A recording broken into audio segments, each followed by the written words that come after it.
Earl, how are you? Great. Johnny, do you remember the Lucky Four Ranch? Well, if you're talking about the one out in Green Mountain Falls, Colorado. That's the one I'm talking about. Well, sure. That's where you and I and Ray, what's his name?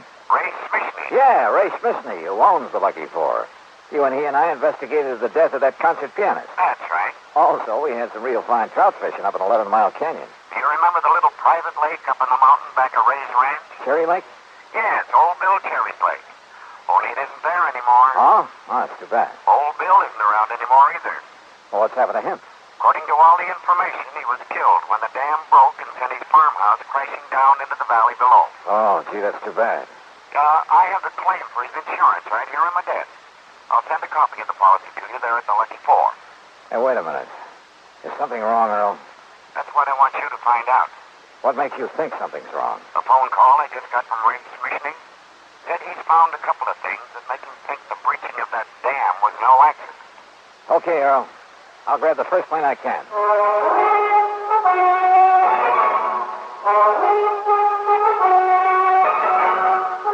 Bob Bailey in the exciting adventures of the man with the action-packed expense account, America's fabulous freelance insurance investigator. Yours truly, Johnny Dollar.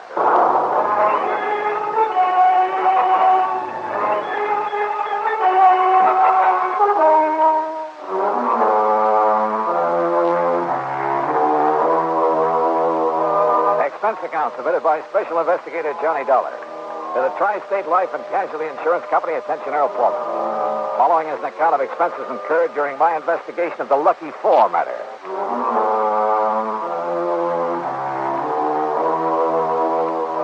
Expense account item 1, $3.25, phone call to Ray Smithney to tell him I was on my way. Item 2, 8170, air transportation to Colorado Springs. Ray met me at Peterson Field, the municipal airport. Well, glad you could make it, Johnny. Yeah, it's good to see you again, Ray. How are things with the Lucky Four? Oh, just fine. Our best season ever. Here, we'll shove your bags in the back seat. Okay, good. Go ahead now, hop in. Yeah, sure. All right. Now, what's this about your thinking old Bill Cherry's death was no accident? Johnny, I'd better give you the whole story. You remember Cherry Lake, don't you? Sure. I remember taking a couple of nice trout out of it on a Silver Doctor. Or was it a Royal Coast? Well, you didn't meet old Bill because he was away at the time. Actually, we were kind of poaching when we fished up there. Oh? If he'd suddenly come back and caught us, he'd probably have filled our hides with birdshot. And here I always thought you were on the side of law and order. He was a kind of ornery old cuss, but in spite of it, we got along pretty well. Even after he put in that dam. How'd the dam affect you? 3 Mile Creek used to water some of my property before he put it in. Some of the others down below, too. Oh, I see. But now what happened? Johnny, old Bill's little plot of farmland is up around the 9,000-foot level, you know. Yeah, I know. So the snowpack melts down pretty late. That meant a big summer flow of water into his lake. Yeah. And what about when some of your big summer rains come pouring down? It was during one of the big rains a couple of weeks ago, one night it was, that the dam gave way. Johnny, that thing busted loose like an explosion. And what was left of old Bill's house came tumbling down on the Lucky Four property. And old Bill? Oh, we found his body in the wreckage. Oh, hold on. I'm going to take my favorite shortcut and get away from the highway traffic. Sure. But now, Earl Foreman told me you seem to think that dam didn't give way by itself. Well, I did in the beginning. Everybody did. And why not? Homemade dam, more water in the lake than ever before, more water pouring down out of the sky to fill it up. Big storm. Maybe it was even hit by lightning. But now? Johnny, I went up there and poked around a couple of days ago. First chance I've had since the rain quit. And what did you find? A couple of things I want you to look at. What kind of things, Ray? Now, they may not mean a thing, Johnny, any more than who's the beneficiary of old Bill's insurance. Which reminds me, did Earl send me something in the mail? Oh, yeah, a big envelope, Johnny, and I opened it by mistake. It was supposed to contain a copy of Bill Cherry's policy. It did. And when I looked at it and saw who the beneficiary is... Hey, sounds to me like you need a tune-up, brother. That's funny. Let's stop and take a look, huh? Yeah, why not?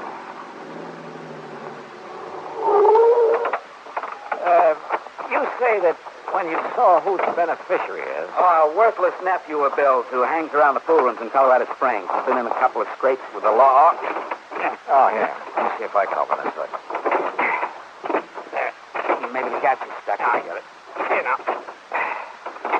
Well, Anyhow, I've always felt this Tommy Walker wouldn't stop short of murder if he thought it. There you are. Oh, good. And, holy, Ray, Hey, look at all those crazy wires. No wonder she was missing. you didn't put that wiring in there? Are you kidding? Ray, come on, hit the deck. Huh? Come on the side of the road, back of this rock. What's the matter? All right, get down fast. What's got into you, Johnny? And look. No, you look. Johnny. Holy smoke. Yeah, you look. Well, that was some kind of a bomb wired up in there. Yeah, by somebody who meant business. Johnny. By somebody who must have seen you poking around up near Old Bill's dam. You mean... Who must have found out you'd sent for me. What'd you say the name of Old Bill's nephew is? Act 2 of yours truly, Johnny Dollar, in a moment. And now, Act 2 of yours truly, Johnny Dollar, and the Lucky Four matter. It was the driver of a big interstate moving van that came to our rescue after Ray's car blew up. He'd seen the explosion from the highway, seen one of the fenders flying through the air. Yeah, somehow those big truckers are always around to give you a hand. He drove us into Colorado Springs.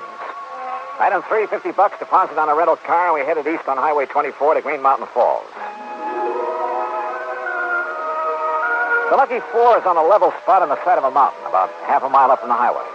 6 or 8 nice modern cottages share a beautiful view of pikes and several other high peaks that surround colorful Ute paths. I dumped my luggage, said hello to Ray's pretty wife, Lee, and we headed up a narrow wagon trail up the side of the mountain in Ray's Jeep. Here, Johnny. That truck driver gave me this. Souvenir. Hey, looks like a piece of the wiring we found under the hood before your car blew up. That's what it is. Now, look. You see there where 3 Mile Creek bounces down over the rocks? It's quite a flow there, Ray. And I see that it goes on down through your property again. Just like it did before Old Bill put in his dam. Of course, I don't really need the water, not as much as Ralph Kimball, at least. Who's Kimball? A property next to mine. Retired man. Used to be a math or physics prof or something. Nice neighbor? No, he keeps to himself. He and his wife. Ornery old cuss like Old Bill. They have no use for each other. Didn't like interference. Now, you see that clearing up ahead? Yes? That's where Old Bill's home used to be, huh? Yeah, before the water dumped it down on my place. Kindling, that's about all there was left of it. You still haven't told me what you found up here. Well, one thing I found down below on his body, gripped tight in his hand, sort of a death grip, I guess it was. Yeah? Cigarette package. El Perro cigarettes. That's a Cuban brand. Is that what he smoked? No, sir. He never smoked in his life. Wouldn't even have the things on his plate. Do you see what I mean? Well, I don't think that's much of a clue. Well, what I figure, Johnny, that is, after what else I found, is that he caught somebody prowling around his dam, maybe struggled with him, and that's how come the cigarette package. Whoa, now, Ray, back off. Whatever else you found up here, it's better be more conclusive than that. All right. Look here. Here's where the dam was, between these big rocks. What kind of a dam? Concrete, with planks across. Oh, yeah. I can see where cement is still stuck to them. Used some dynamite, too. You can see the mark where he drilled to pack in the stuff. That's my clue number 1, Johnny. He didn't use any dynamite. He was afraid of it.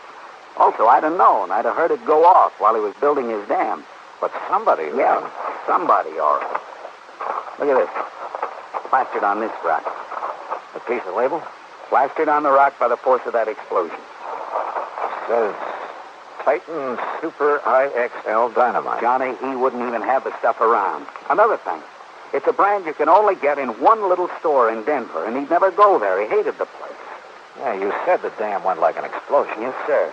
And, of course, with all the thunder and lightning that night, who could be sure which was which? Oh, well, chances are lightning wouldn't reach down here, Ray, with all the high peaks around. That's what first hit me, Johnny. Come on. Let's go into Colorado Springs and find this nephew of Old Bill's. Tommy Walker. Yes, sir, Johnny. Being the beneficiary and all, who else could it be? Ray, I'm with you.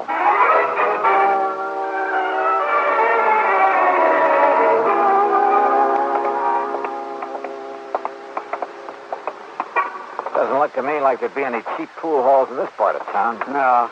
But up ahead's the Ace High radio shop. That's where Tommy was working, last I heard. Oh? Can you think of anything better to tie in with the way that infernal machine was wired into the hood of your car? Holy smoke, Johnny, you're right. But Well, what I don't understand is how come it didn't go off the second I turned on the ignition? May I help you, Some gentlemen? kind of timing device. I think whoever said it wanted to get me, too. Yes, sir, gentlemen. That means he knew you'd be in the car with me on the way back from the airport. That's right. Gentlemen? Oh, we're looking for Tommy Walker. Oh, don't mention that. No good. Then I take it he isn't here. Oh, 2 days he lasted. If you ask me, it was 2 days too long. Well, you had trouble with him, mister? Oh, no trouble. No, nothing. That was the trouble. Answered my ad in the paper, said he knew all about radios and electronics. He could fix anything. Well? That dumb, lazy lout. He didn't know anything. He didn't do anything. He didn't know the difference between a fuse and a vacuum tube. Never even heard of a transistor, much less know what a circuit was. Yeah, well... All he knew about a radio was how to turn the knobs. Oh, and the music that guy would tune. Well, now, me, I like the Yeah, guy. well, now, look, And that boy was so dumb he couldn't even attach the wires to a plug properly. You sure of that? All he wanted was a place where he could sit around smoking those smelly Cuban cigarettes and listening to trashy music. Cuban cigarettes, Johnny. That pack I found. Yeah. Mister, In my life. as long as I'm here, I wonder if you could sell me a hunk of wire like this piece. Certainly, sir. Oh, this? No, I have nothing like that. I see. And you're sure Tommy didn't know anything about electricity? Oh, of course I'm sure. Look, when I told him once to open up the back of a telephone... Come on, Ray. The darn fool, he would have electrocuted himself if I hadn't been there. Gentlemen. Johnny, if he's telling the truth... He is, Ray. Come on, we're going back to the ranch. Well, but why, Johnny? It's worked before, and I hope and pray it'll work again. Ray, I'm going to play a hunch.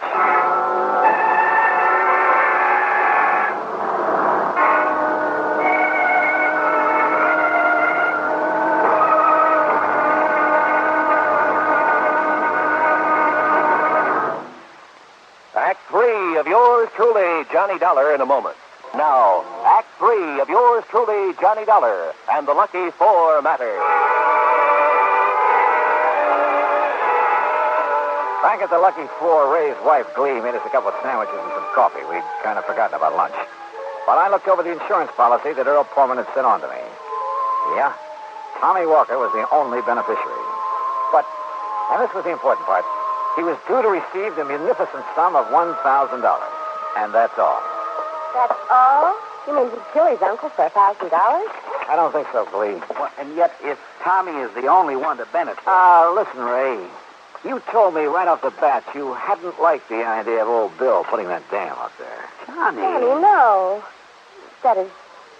Well, none of us liked it. What do you mean by us? Well, none of us. The Kimballs and us. Only because it kept the creek from coming down here.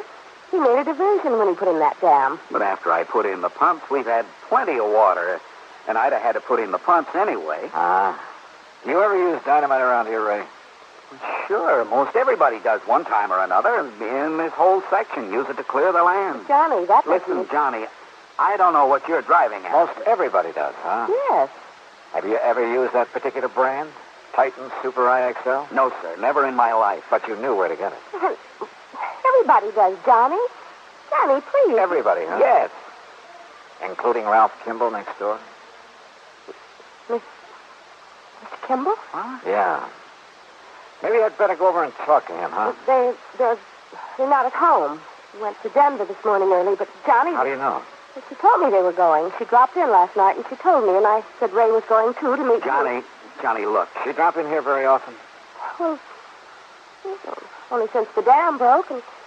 Well, they weren't too friendly before, but now... Well, Physics professor, huh? Electronics. Good Lord, Johnny. I'm going over and take a look around. Oh, dear. I'll go with you, Johnny. Ray had minimized the problem he'd had when the dam was put in. Maybe his next-door neighbor hadn't. Kimball had kept to himself, Ray said. It was very much like old Bill Cherry, an ornery sort of cuss who didn't like interference. And old Bill's dam had certainly interfered with Kimball's water supply. We started our search in the workshed back at Kimball's house. Here it is, Johnny. Take a look. Titan Super IXL. Look here, Ray. This rock drill the same size as the one used up on the dam? Sure is, Johnny. And if we can find some of it. Yeah, this is it, all right. Same kind of wire that was on the bomb under the hood of my car. Pretty good evidence, if you ask me. And here. El Perro, the same brand as the cigarette package you found clutched in old Bill's hand. But listen, Johnny. Yeah? this is only what you'd call circumstantial evidence. But if there's enough of it, listen, Yeah? maybe you underplayed it. Maybe you were pretty sore about that dam. Well, of course I was. And so was Kimball. Well, he threatened to sue, Johnny. He threatened a lot of things, but that doesn't... All right. Call that the motive. Now, this evidence, this rock drill. But a lot of people use them, maybe even this same size. And this wire, the same kind used to hook up that bomb. But, well, most anybody could get wire like that. I think. The point is, he has it. And the right brand of dynamite. Well, anybody who knows that store up in As Denver... for hooking up that infernal machine, Kimball was a physics professor, electronics. Yeah, that's true. Did he know about your private shortcut to Denver? Yes. Yes, Johnny, I told him one time. He also knew when you and I would be on that road. Clee had told his wife. She probably told her why I was coming here. Yes, that's true. Kimball and his wife left for Denver early this morning. And look, Johnny. The mud on these boots here in the corner. The same gray silk you find only up around Cherry Lake. Yeah. And if that doesn't prove it... But, Johnny, it's all circumstantial. But it'll hold up in court. What? 7 points of similarity, Ray, that'll stand up in any court in the land. But even if... Even if. Because what the law calls 7 points of similarity, as any mathematician can tell you, will occur only once in 38 billion times. That's true? That's true. And that's what's going to hang Mr. Kimball. That, Mr. Dollar, is not true. Kimball. Oh, now, surely you're not going to be foolish enough to use that thing, Kimball. You've left me no alternatives now that you found out. Now look, Mr. Kimball. All right, Bizney. Dollar, if you want to do any praying, do it fast. What? Yes, Mildred? Ray's wife. Ray's wife. Yes, she's coming over here with a shotgun. Shotgun, eh? Well, she's too late. Oh, no, she isn't. Stay right where you are, Mrs. Kimball. Mother can help me. I'll pull it. Stand right where That you are. was too close, Johnny. Yeah. 1 minute. Shall we join the ladies?